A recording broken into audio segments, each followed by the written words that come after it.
Hi everyone. I'd like to welcome you at presentation prepared by Alex Slowly about the product owner and Scrum Master brain transplant. Alex is an agile consultant who's specializing in agile training, agile coaching, and software development best practices. He's a 15-year veteran of Microsoft, where he acted with many different roles and shipped over 10 products. He's an agile consultant who has led agile transformation efforts at a variety of clients. So you might also be interested in the fact that privately, Alex is doing, first of all, a lot of presentations. So you might sooner or later meet him at one of the conferences in person, and he appreciates a good beer. So if you'll have opportunity, feel free to share one with Alex. He'll definitely appreciate that. And besides that, I wanted to encourage all of you to ask questions throughout the presentation. I believe that we'll learn a lot today, and keep in mind that you are able to basically either sign or post questions anonymously. And since we'll be looking for most interesting questions, I encourage you to basically sign your questions. And with that, I hope you'll all have a great presentation, and welcome, Alex. The floor is yours. All right. Hey, everyone. This is my home. Welcome to my home. And I'm happy to be in your homes today. Give me a second and I'll share my PowerPoint deck and we'll get started. All right. Okay. So, welcome to Agile Z Day. It's wonderful to be here. I hope you're at the right day. This is Agile Z Day, right? Okay. So I'm in the right place. That's good. My name is Alex Slowly. I had a wonderful introduction from Lucas. He made me sound super awesome, so that was pretty cool. I am an Agile coach. I do work in Sydney, Australia, which is a long way from Europe and Belarus and Minsk, but that's okay because with modern technology today, I can be in your home, you can be in my home. So an Agile coach, facilitator, a teacher, a mentor. Basically, all I do is I help people with their ways of working, with their Agile, and I go into clients and I help them be better. And that's what I do every single day, and I love it. And part of my love for Agile involves speaking at a lot of conferences. So I really love speaking at conferences, but I can't really do it in person anymore. So I have to do it virtually, and I'm thrilled to be here with you today. So, what are we going to do today? Today, we're going to have a mad experiment because this is the product owner and Scrum Master brain transplant. Mwuhahahaha. So, welcome. Well, if you're into Agile, you probably know what a product owner is, and you probably know what a Scrum Master is. A product owner is someone who owns the product. They own the product backlog. They are the person who is kind of like the personification of the product. They are the strategy keeper of the product. They have the vision for the product. And we all know product owners. I've even been a product owner myself, and I'm guessing there are product owners out there today. So what is your typical product owner like? Well, they're very methodical, they're very analytical, they're very product oriented, and they do all of their work in the product backlog. And they are ruthless people because they're trying to squeeze as much value and blood and sweat and tears from the team as possible. Now, if you think about the Scrum Master is the servant leader of an Agile team. Scrum Masters, we all know and love Scrum Masters. They're always trying to help the team succeed. They're interested in the success of the team, and they're trying to always help the team. Scrum Masters are wonderful, wonderful people. They're so nice that it's disgusting, right? So we've got these two separate people on Scrum teams and Agile teams. We've got the product owner, who's very methodical and analytical about the product, and we've got the Scrum Master, who's disgustingly nice. What would happen if we took the brains of each of those people and switched them into each other's body? What would happen? It would be crazy. So let's try this experiment and see what would happen, because I think there might be interesting results. And if there's one thing Agile coaches love to do, it's experiment. So here we go. What would happen if we took a product owner, right? And we took a Scrum Master's brain and put it into the product owner. So the product owner is still doing the product owner's job, but they have a Scrum Master's brain now. How would they act? What would they do? What would they say? What would they focus on? So let's find out. So perhaps this product owner with the Scrum Master's brain, perhaps they would start thinking about coaching, right? Scrum Masters love to coach. Can you imagine a product owner that likes to coach? But would a product owner coach the team? Would they coach the people on how to do Agile? What would they coach? They would coach the backlog. Remember, this is a product owner we're talking about here, right? So they'd be coaching the backlog because product owners work with the product backlog. Can you imagine a product owner that took a coaching point of view towards their product backlog? So you'd no longer have product backlog refining. You'd no longer have product backlog grooming. You'd have product backlog coaching. And what's coaching all about? Coaching is all about helping somebody or something become the best it could be. Imagine a product owner that had the attitude of helping their backlog be the best that it could be. They would coach the backlog and make it better on a daily basis, all the time. And in fact, you know what Scrum Masters and coaches love to do? They love to coach people on how to coach people. So what would happen if this product owner with the Scrum Master's brain not only coached the backlog, which is a form of refining or grooming, but they also coached the team to coach the backlog. So now the entire team is coaching the backlog or refining the backlog. What else do Scrum Masters love to do? They love to help the stakeholders and other people in the business. They like to coach those people too. So what would happen to that product owner with the Scrum Master's brain? They would start to take a coaching attitude to everything. Not only would they coach the backlog, not only would they coach the team to coach the backlog, but they would start coaching their stakeholders on how to coach the backlog. Can you imagine a product owner that's working with all the people that are involved in the product backlog and helping them help the product backlog be the best it could be? So what else would this product owner do if they start to take a coaching perspective towards the product backlog? They might start thinking about nurturing. Nurturing is like loving something, right? Can you imagine a product owner who's actually capable of loving something? It just boggles the imagination. A loving product owner.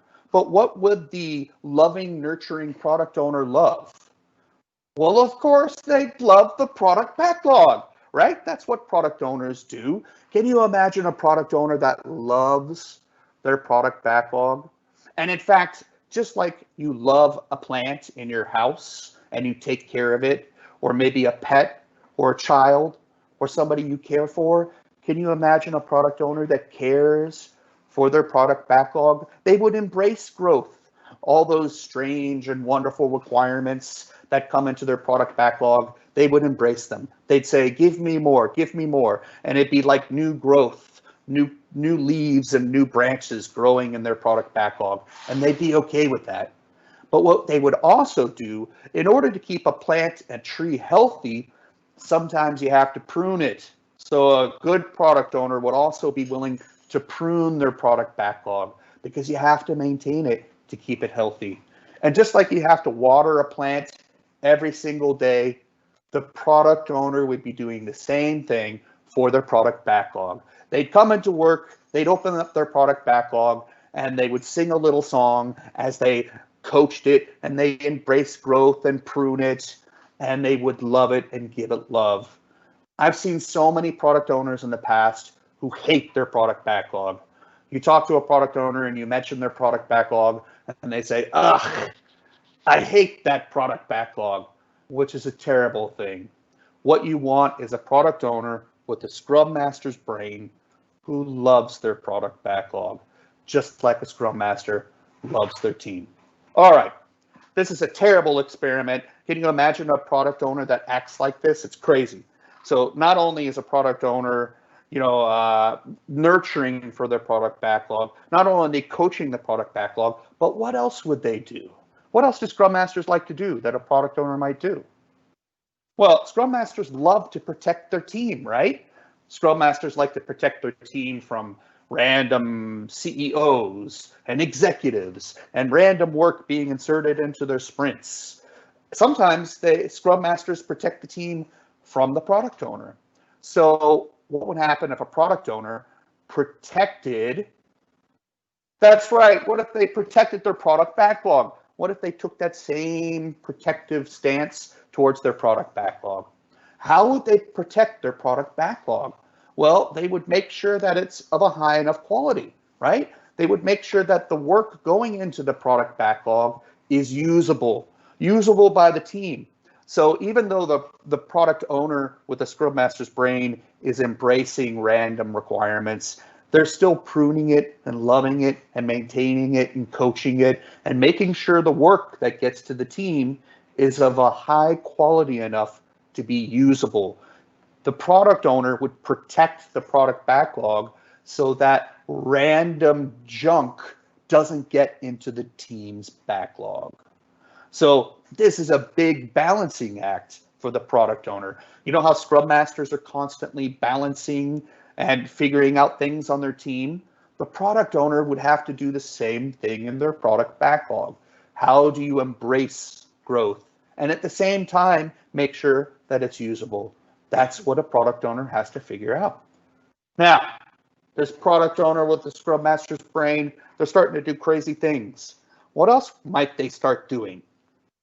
Well, Scrum Masters love to remove impediments, right? That's what they're there for. Every single day at the daily stand-up, you bring up an impediment and the Scrum Master says, now I get to do something. I get to remove an impediment.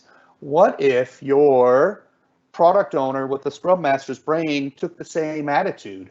They want to remove impediments. But where would they remove impediments? That's right, you guessed it, they would remove it in the product backlog. The biggest impediment you'll ever find in a product backlog are dependencies. Dependencies on other teams, dependencies on dates, dependencies on technology, on people. Dependencies will kill a product backlog. And if you have a product owner who loves their product backlog, then they need to go into their product backlog and coach it and figure out the dependencies, because the dependencies are the single biggest impediment to a healthy product backlog for a product owner. And in fact, a great product owner with a Scrum Master's brain would be looking at their product backlog, and they'd be also engaging the team and the stakeholders in helping them figure out what the dependencies are so that they can remove impediments in the product backlog. And a great product owner with the Scrum Master's brain, they kind of pre-coach the product backlog before it even gets to the team. So as the product owner is coaching the product backlog on a daily basis because they love it, they're thinking about these things, identifying the dependencies, getting people to help them figure that out, and refining or coaching the product backlog as they go. All right, this is a terrible experiment. I can't imagine a product owner that would be like this at all. But remember, we are mad scientists, so let's see what else this product owner might do. Well, Scrum Masters love to experiment. And as an Agile coach, I love to experiment too. In fact, this whole presentation is an experiment. Now, Scrum Masters like to experiment with like Agile and like how to do stuff, right? So what would a product owner with the Scrum Master's brain like to experiment on? That's right. They would like to experiment with their product backlog. And how would they do that? They would bring in experimentation work into their product backlog. They'd be willing to try new ways, experiment stories. Maybe they'll bring in spikes. Maybe they'll bring in research items. Maybe they'll bring in innovation. But they'd be willing to bring in these new creative experimental things into their product backlog, which means they're willing to try new things in new ways. But they will have to balance that work, that crazy, innovative, experimental work in their product backlog against the stuff that's not experimental. And they would be willing to embrace these experiments as what they are, experiments. So when things go badly, they would get rid of the bad experiments and keep the good experiments. So once again, the product owner with the Scrum Master's brain has to figure out how to balance failures, how to balance good work and bad work in their product backlog. Just like they have to figure out all the other balances before, they still have to do that.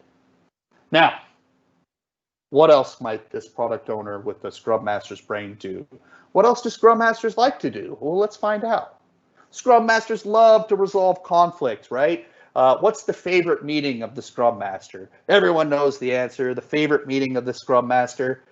It's the retrospective, right? Why is the retrospective the favorite meeting of the Scrum Master? It's because there's going to be a fight, and the Scrum Master gets to jump in and resolve the conflict. Scrum Masters love to resolve conflict. So what would a product owner do with the Scrum Master's brain? Where would they resolve their conflict? Would they resolve it in the team, or would they resolve it in? That's right, they would resolve it in their product backlog. So what's one of the biggest conflicts you can possibly get in your product backlog? It's how your backlog is ordered. So a great product owner with a Scrum Master's brain, a Scrum Master's attitude, would be coaching the product backlog and figuring out a good order, because that can resolve conflict in your product backlog. And as the product owner coaches your product backlog and makes it better, things will change. Your product backlog will change. Things will have to be removed or added. As the product owner discovers these things, they'll coach the product backlog through that change, which means the product backlog might change. In fact, I've seen product owners' whole backlogs get pruned and get recreated again. So they would be willing to do that, embrace the new things and prune the old things. And a great product owner with a Scrum Master's brain would listen to the team, they'd listen to the stakeholders, and they would all coach the product backlog together to make it a healthy, loved thing.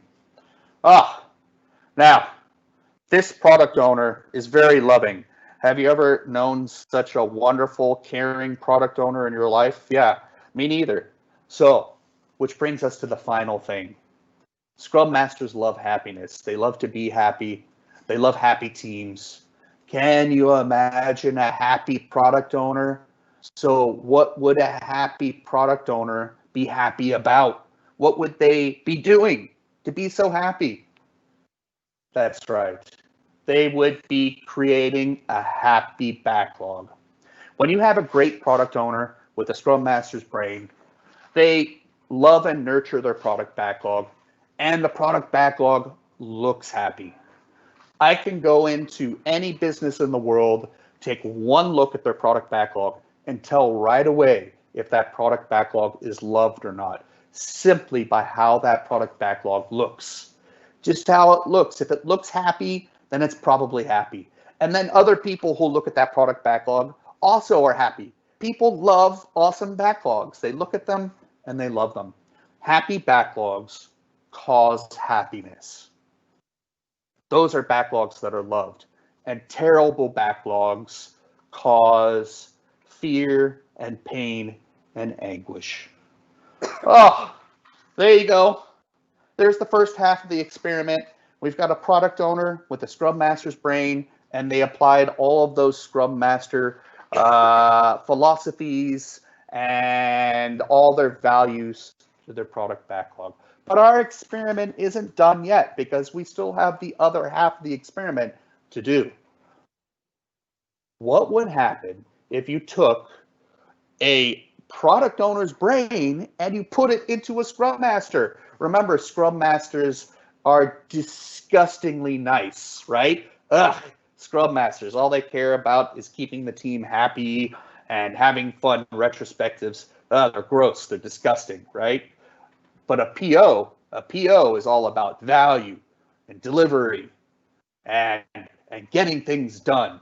So now you take that product owner's brain and you put it into a Scrum Master's body. What would happen? Well, what do POs like to do? They like to refine, right? They love to refine. Used to be called grooming, but now we call it refining. So a Scrum Master with a product owner's brain, what would they refine? And in fact, it's no longer the retrospective, it's the team refining session. Yes, that's right. Your Scrum Master is a very methodical, analytical, product owner brain type person now. They refine the team. It's not a retrospective. This is very analytical. They refine the team. Oh, in fact, they refine the people in the team and they refine the process. That's what the Scrum Master owns, right? The people, the team, and the process.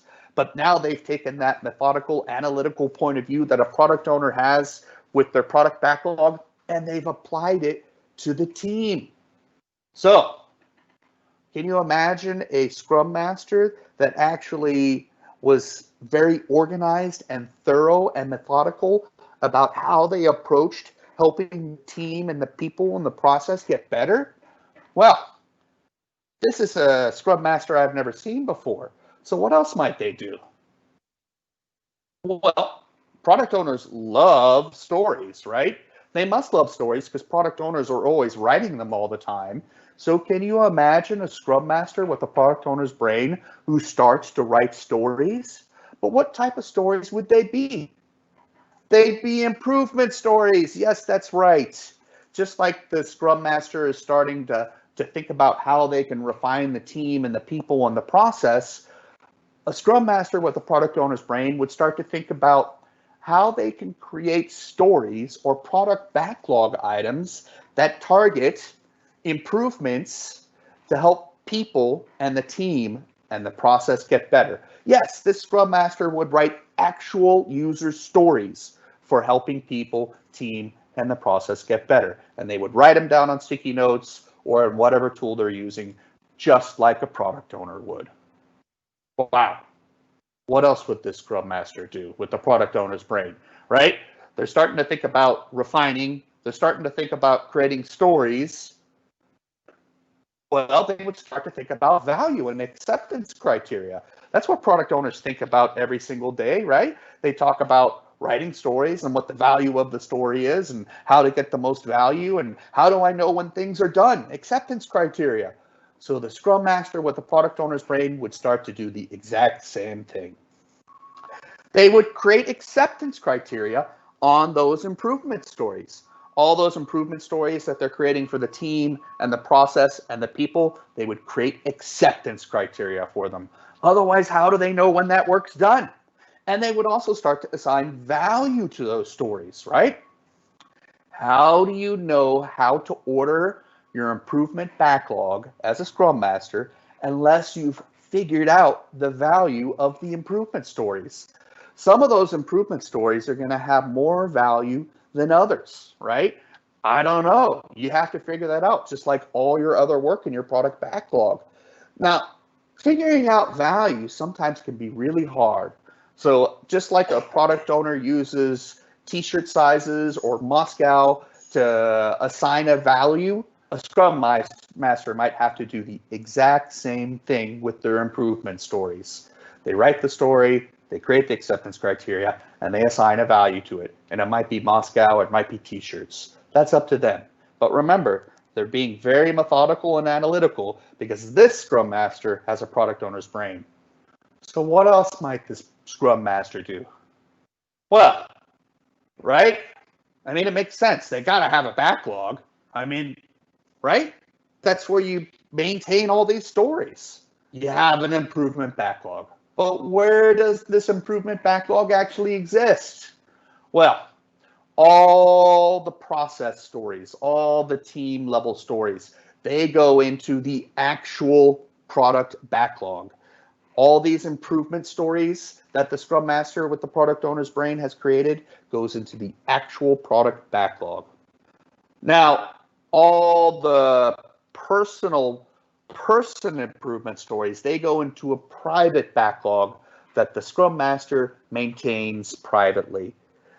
The reason for this is because those personal private stories could be quite confidential, right? They might be very personal and private. So the Scrum Master maintains those in a private backlog to help those people on the team get better. And then the public ones are public for the team and process because everyone on the team is involved. And of course, just like a product owner prioritizes all of their work in their backlogs, the Scrum Master does the same thing. They order it by value. Where are they going to get the most bang for the buck? Wow, this Scrum Master is so thorough. I don't think I've ever seen a Scrum Master like this. What else might they do? Well, product owners love definitions of done, right? Otherwise, how do they know when stuff is done? Yeah, they've got acceptance criteria. That's one way they can figure out if stuff is done. But how do they know if it's done, done, done? You got to have a definition of done. So a Scrum Master would figure out a definition of done. But it's not done for the work. It's done for the system, the team.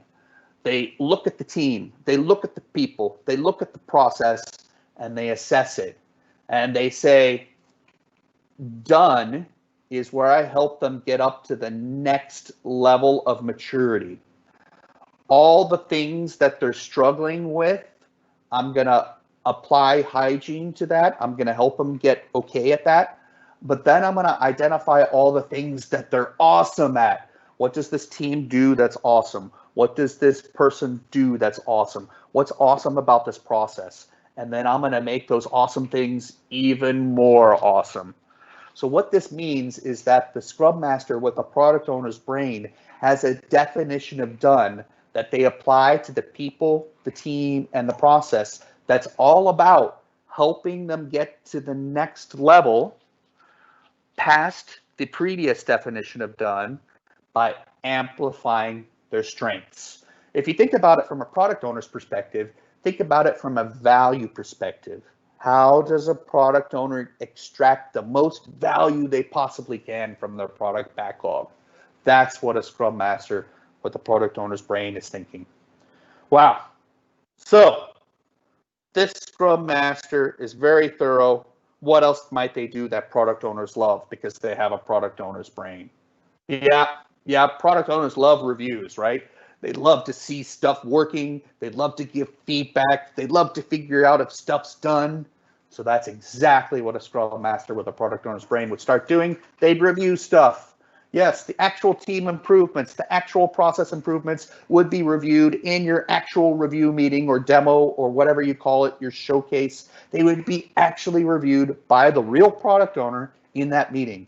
You would review these items, you'd figure out if they complied with the acceptance criteria, the real definition of done, and you would get real sign-off from the product owner as to whether this work is complete or not. Now, the personal improvement stories that are in the private backlog maintained by the Scrum Master with the product owner's brain, they do private reviews with people to help them figure out if they're ready to go to the next step and if their person improvement stories are complete or not. Okay, we're almost at the end of the experiment here. So what else might this Scrum Master with the product owner's brain do? They would have improvement loops, just like there's feedback loops in Scrum and all the other Agile processes for the product owners to figure out if they're delivering value or not. It'd be the same thing for the Scrum Master too. They'd have improvement loops. What they would do is they would figure out how to provide a steady flow of work. What that means is there's nothing more sad than seeing a team run out of work because the product owner hasn't maintained their product backlog. The same is true for a Scrum Master. You should always have a steady flow of improvement stories to be worked on by the team, right?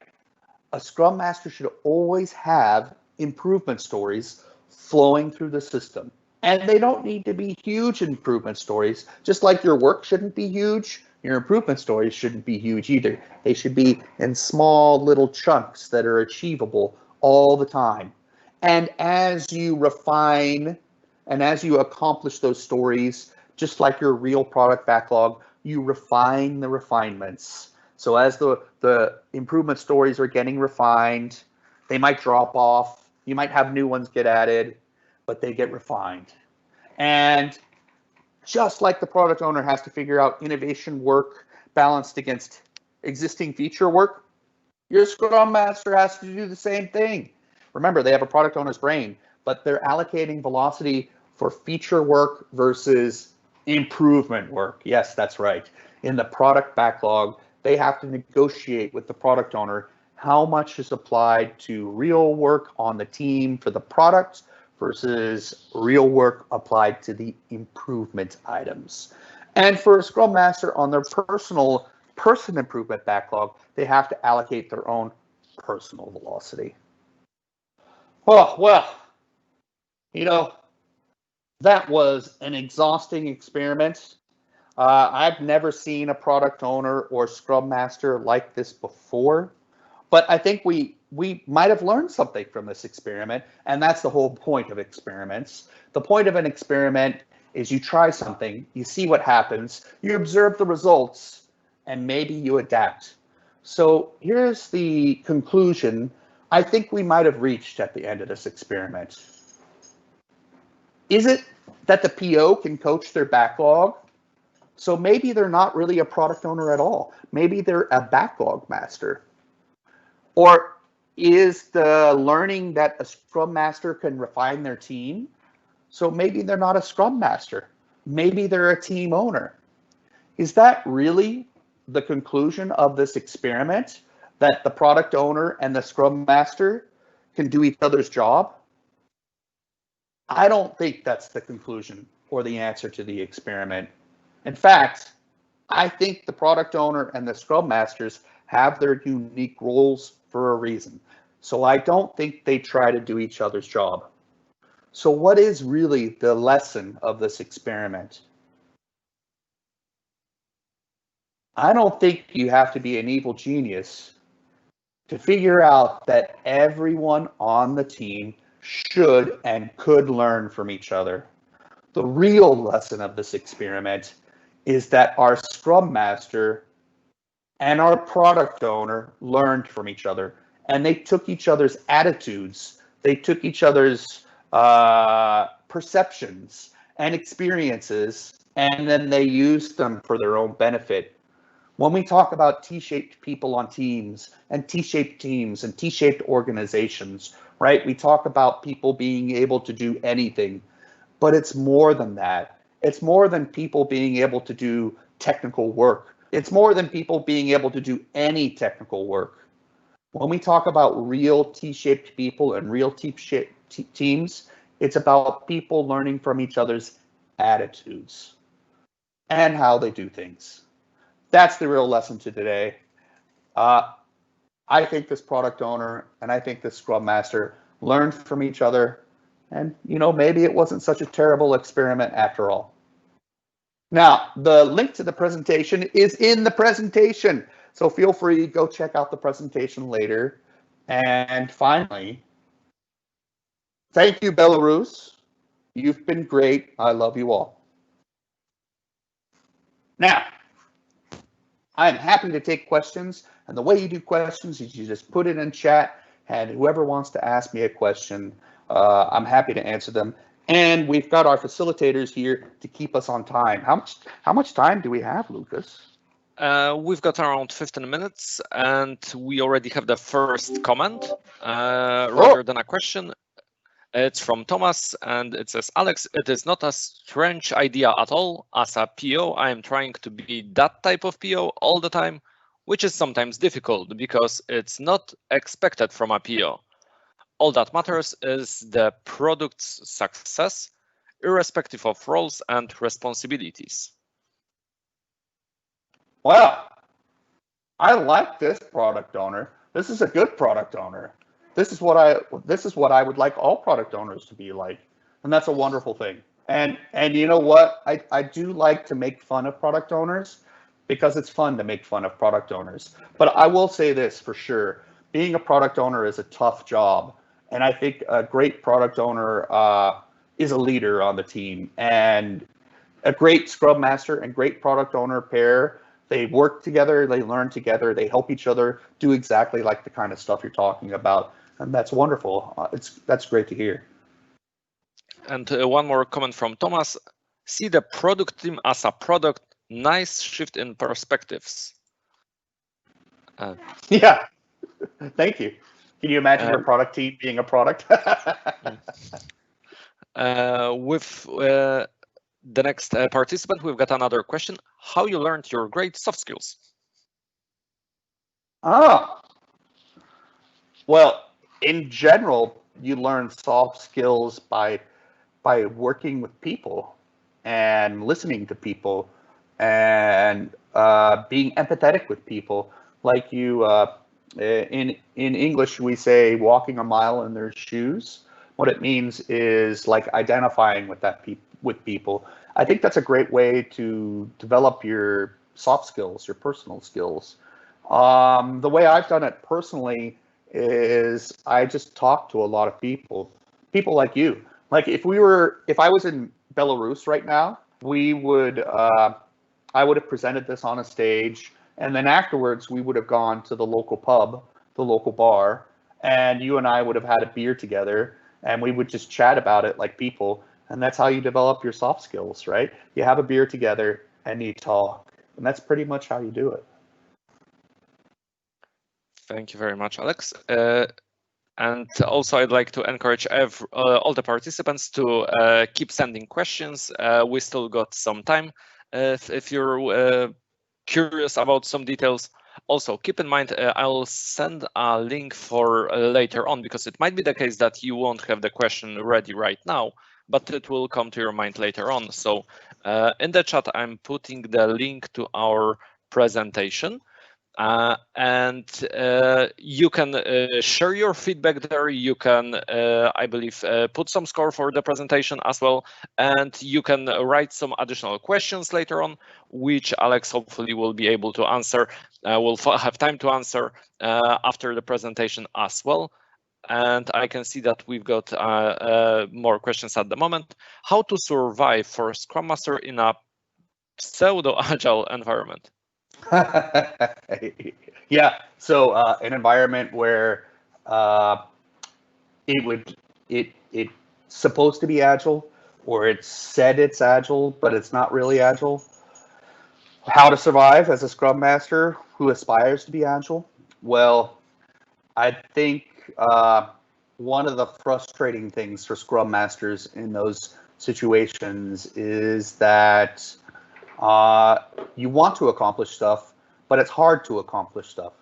So I think the first skill you need, and this was hard for me to develop personally in the very beginning, was patience, right? You have to develop a lot of patience, because you're going to get people who are resistant to agile ideas. You're going to get people who don't want to try new things. You're going to get people who want to try new things but feel like they can't.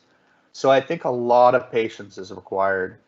The second thing you have to figure out as an agile coach in these situations is that you need to make things as easy as possible for the people to try agile stuff.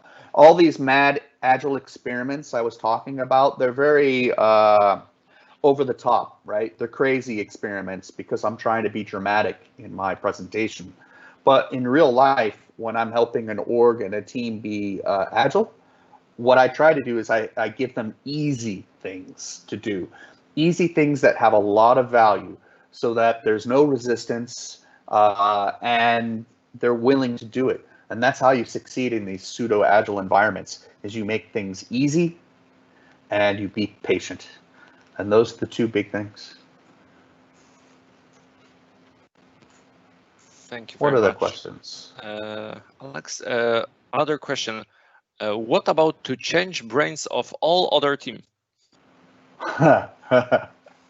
Yeah, I think that's an interesting perspective. At my current client in Australia, we do something called mob programming. Mob programming is where the entire team works on one piece of work with the same activity. Uh, it's different from swarming because swarming is when the entire team works on a piece of work, but they're doing different activities. So, for example, in swarming, your developer devs on the piece of work, your tester tests on the piece of work, and your designer designs on the piece of work. In mob programming, your developer develops, and the tester and the designer watch them do it, and then that development activity rotates around the team. So essentially what you're doing is you're having the team figure out how to be a developer or a tester or a designer all together all the time. And we're doing this at my client in Australia right now. We're having teams do mob programming. And it's not just for programming. We've done mob programming on our marketing teams, for example. We call it mobbing. It's where the entire marketing team does one activity together on a piece of work. Now, by using mobbing in marketing, they got down like a piece of marketing work. They reduced its total time for execution from 6 weeks to like 1 day because they were all working on it together as a team. So those are some of the things you might think about to get that T-shaped development in your team. Thank you very much, Alex. Scrum Master Brain is more process-oriented. Do you think if PO starts using Scrum Master Brain, would mess up with his PO focus, which is more product-oriented, not people-oriented? Yeah, I think, so the question is like, what perspective would these people take, and would they be focused on something else rather than what they should be focused on? That's an interesting question. I definitely think a product owner should be focused on the product. And I definitely think the Scrum Master should be focused on the people and the team and the process. For sure, I 100% agree with you. But there are things that they might learn from each other. Like, if a product owner is expected to keep a steady flow of product work, then you should expect your Scrum Master to have a steady flow of improvement work. If your Scrum Master is coaching stakeholders about Agile, then you expect your product owner to be coaching stakeholders about Agile, right? So you can see that a product owner should still be product focused, but might be doing coachy Scrum Mastery type things with their stakeholders. And the same is true for the Scrum Master.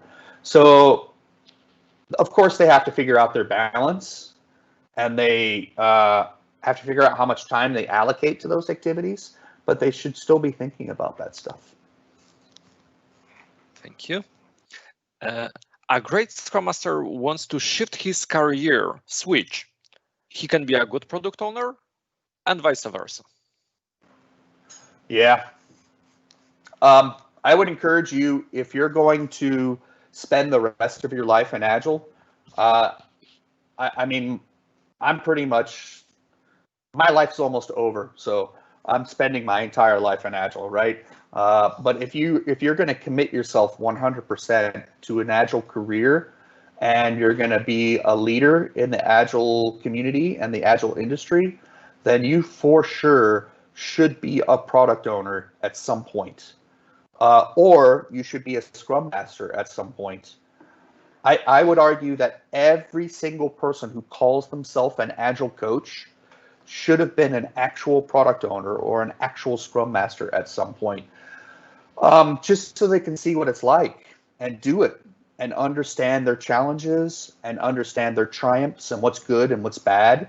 So if you're a Scrum Master and you want to try out being a product owner, I 100% support you, and I think you should. And I think it'll make you a better Scrum Master.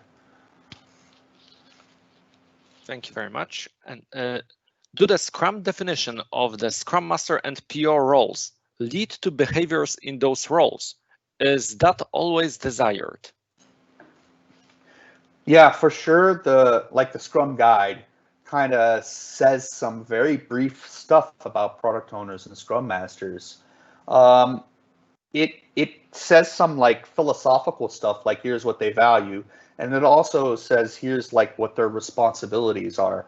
But as we all know, the Scrum Guide is pretty short. It doesn't give a ton of detail, right? So when you're a Scrum Master and a product owner, I think it's very contextual.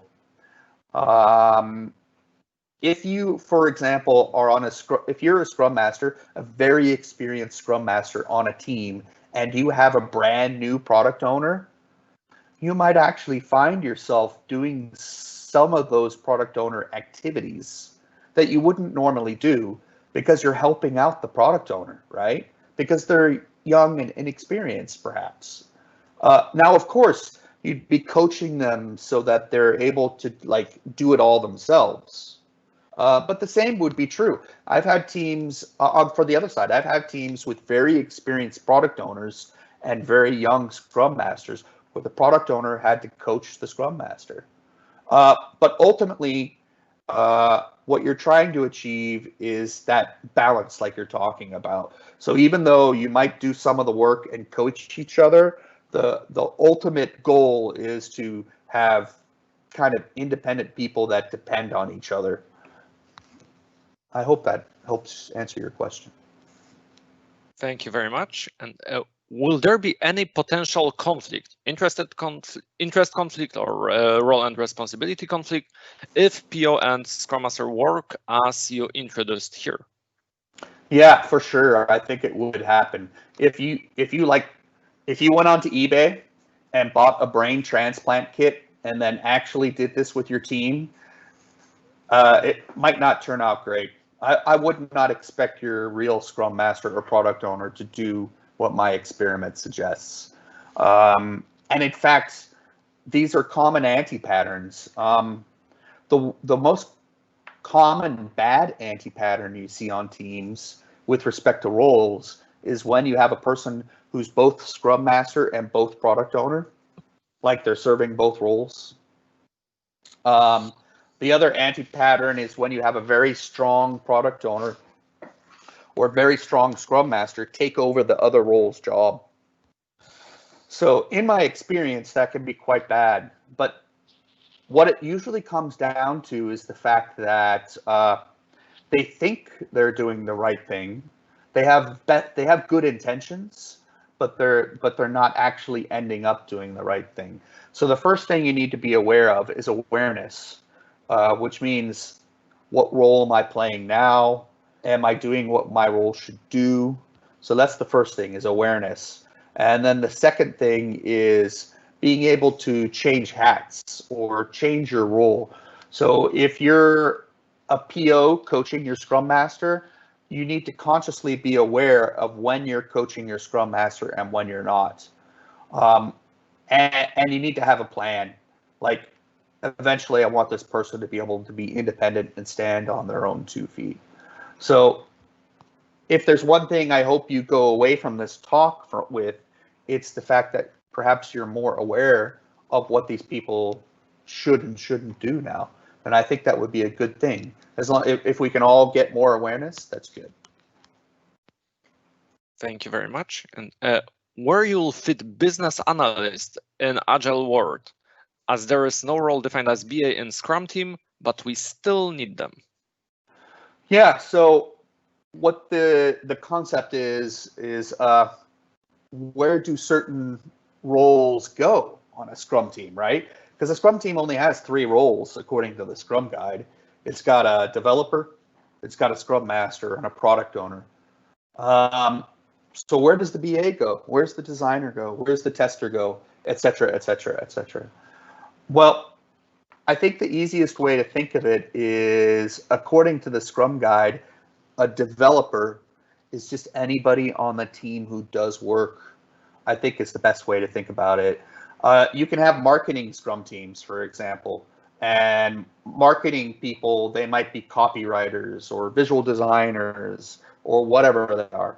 But another way to think about it is the fact that people can have specialties. Like they can specialize in test, they can specialize in analysis, they can specialize in design. That's totally fine to have specialists on your team. They'll probably self-select the work that they think is the most appropriate for themselves. But the other thing you want them to do is a willingness, an open-mindedness to help other people learn that skill and to work with other people on their work or on their own work. So although you have your own specialty, you're willing to go outside of your specialty. And that's the role of a business analyst on a Scrum team.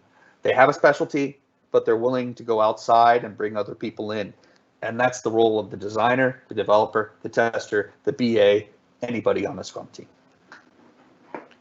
Thank you very much. And with that, we'll have to finish, although I can see that there are still some questions. I would love to encourage you to ask them using the page for the event for this particular talk. And hopefully, Alex will later be able to find some time to answer those questions. Yep. From my side, I wanted to thank you very much, Alex, for the great presentation, for being with us, and thank the entire audience for joining us.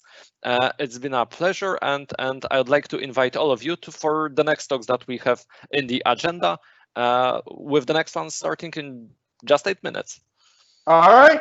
Have fun, everyone. It was wonderful being here. See you later. Thank you. See you later. Goodbye.